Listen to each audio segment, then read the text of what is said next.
I T industry کو اربوں dollar کا نقصان ہو چکا ہے اور نوجوانوں کے کیریئر تباہ ہو رہے ہیں.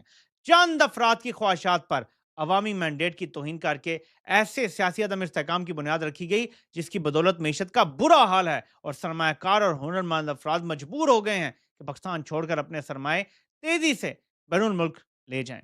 معاشی عدم استحکام اپنی انتہا پر ہے. گروتھ ریٹ صفر ہے اور پاکستان میں سرمایہ کاری نہ ہونے کے برابر ہے. ملک میں غربت اور بے روزگاری عروج پر ہے. ہمارے فوجی پاکستان کے لیے قربانیاں دے رہے ہیں.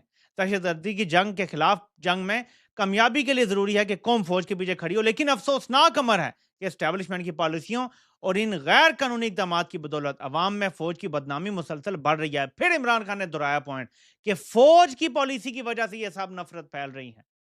ٹھیک ہے، یہ جو یوٹیوبر کو الزام دینا، فلاں کو الزام دینا، سوشل میڈیا کو الزام دینا، کبھی کبھی تو عمران خان نے جی ذہن سازی کر دی ہے لوگوں کی.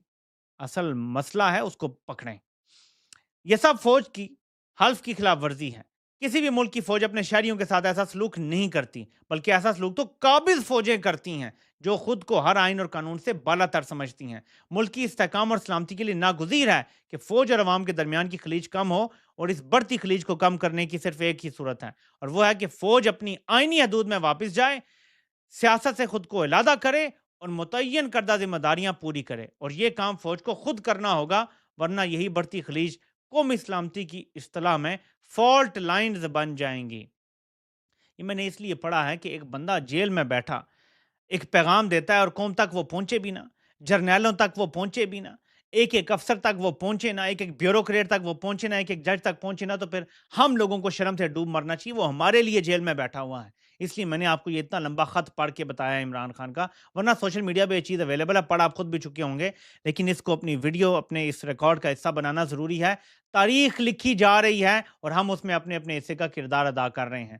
تو میں پھر آخر میں جرنیلوں سے پوچھوں گا، 26 نومبر کو عوام کو بھون دیا، گولیاں چلا لیں، لاشیں غائب کر دیں، کیا ملا؟ عوام تو پھر سڑکوں پر ہے. تو پھر آگے کا کیا پلان ہے؟ دوبارہ دہراؤں گا، کیا غوری میزائل استعمال کرنا ہے، شاہین میزائل استعمال کرنا ہے، بابر کا استعمال کرنا ہے، حطف کا کرنا ہے، ابابیل کا کرنا ہے، ٹینک چڑھانے ہیں، بلڈوزر چلانے ہیں؟ کیا کرنا ہے 25 کروڑ عوام کے ساتھ؟ حل کیا ہے جنرل صاحب؟ آپ سے انشاءاللہ پھر ملاقات ہوتی ہے. اللہ پاک آپ سب کا حامی و ناصر ہو. آپ سب کے سننے کا بہت بہت شکریہ.